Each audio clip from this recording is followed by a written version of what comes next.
Since you meeplings liked a lot, and I mean a lot, the last versus format, I asked myself, why don't you make another one but with lighter themes?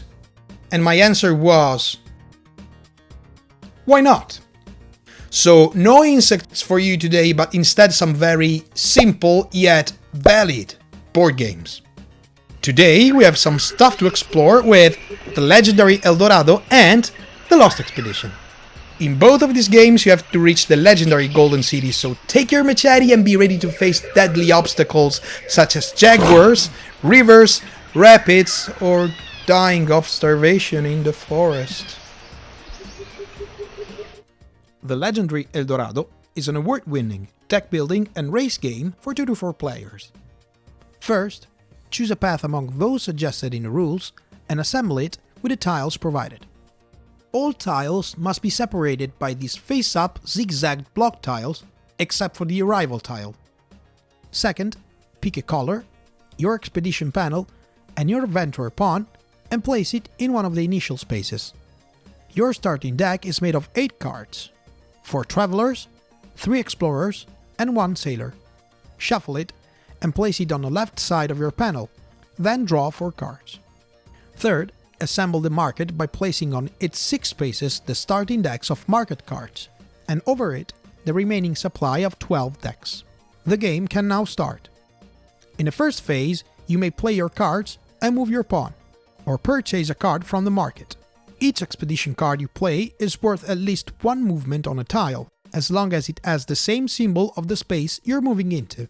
You can move through as many spaces as the total amount of expedition cards you've played, but you can never combine cards to get to a space of a higher value. Forests, campings, and rivers aside, you may happen to move through a grey ruined space or to a red base camp. You must never end your movement in a mountain or in spaces occupied by other pawns. The first player to cross a block needs to discard a card of the same color and collect a block in his playing area. If you need to enhance your deck instead, you may use your yellow exploration cards to buy 1 card from the market. Simply combine the values shown on the top of these cards to purchase another one of the same or lower value from the market panel and add it to your discard pile. Remember that blue and green cards are worth half a coin. When a deck of market cards is out of stock, the next player to buy a card decides which new deck to purchase from the supply zone, and then places it in the free market space. You can buy wild cards or purple action cards with cool powers. In the second phase, you just have to put the cards you used on the discard pile on the right side of your panel. Nothing else. In the third phase, you draw other 4 cards and, in the case there are no more, reshuffle your discard pile and put it in the deck space of your panel. The first player to reach the last tile triggers the last round. If after the last round that player is the only one in that tile, he is the winner. In case of a tie, the player who gathered more blocks is the winner. And if the tie persists, the players sum up the values of their blocks. The player with the higher value is the winner. The Lost Expedition is a survival game for 1 to 5 players. This amazing game can be played in 3 different ways, but I will explain only the co-op mode and let you discover the other 2. To form the path to El Dorado, align the expedition cards in ascending order from 1 to 9. Place the main deck of adventure cards under the expedition cards. Then with your team choose 3 between the 6 characters of the game, no matter how many players you are. Each character must have a unique expertise: jungle, navigation, or camping. Once chosen, put on your explorer cards 3 or 4 health tokens depending on the difficulty level.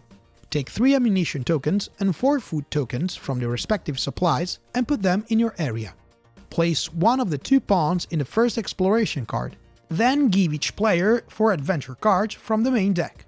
Choose a starting player and give him the leader and morning token. The game can start. Your goal is to reach the lost city of Z before all your characters die or the adventure deck runs out a second time. Take note that each player must never reveal any detail of his cards before playing them. Your team needs to choose and discuss carefully which card to play. The main phases are 2, morning and evening. In the morning phase, you all play one face-up card from your hand, starting clockwise from the leader. Repeat this action a second time, so when all players have played 2 cards. At this point, rearrange the cards in numerical order from the lowest to the highest, and resolve each card from left to right. When a card is resolved, discard it. End the morning phase by spending 1 foot. The evening phase is quite the same, with the difference that each played card is not rearranged in numerical order, even those added by some card effects. Then, lose another food and give the leader a morning-evening token to the next player. If you haven't got any food left, discard a health token from one of your characters. You all might say, that's all? Well, you haven't seen the many effects of the cards you play. On the top of the adventure cards, you may find 3 kinds of caption boxes. Events, which are compulsory, choices, also compulsory but you must choose one and ignore the others, and options, that you may ignore or trigger. When resolving a card, you must resolve each symbol on the boxes from left to right. When a symbol is full, you gain a resource, and when it's empty, you spend that resource. The symbols on these caption boxes are of 4 kinds: resources, expertise, path, and expedition. Resources symbols: you may gain or spend food, ammo, and health tokens. Expertise symbols: you may gain or spend one of the 3 expertises. When you gain expertise, you add the card with that symbol to your area. You may use it later when a card shows the symbol Spend Expertise. If you don't have any card to spend, remove a health token from the character with a matching expertise. Path symbols: some effects will have you skip the next card, swap 2 of the next cards, remove a card, or add 1. Expedition symbols: you may advance in the next expedition card with your token, or kill instantly one of your explorers. If you get to El Dorado, you've won! So, same theme, but different level of challenge. I strongly recommend these games if you dig exploring, running for your lives, and above all if you don't mind losing time after time after time.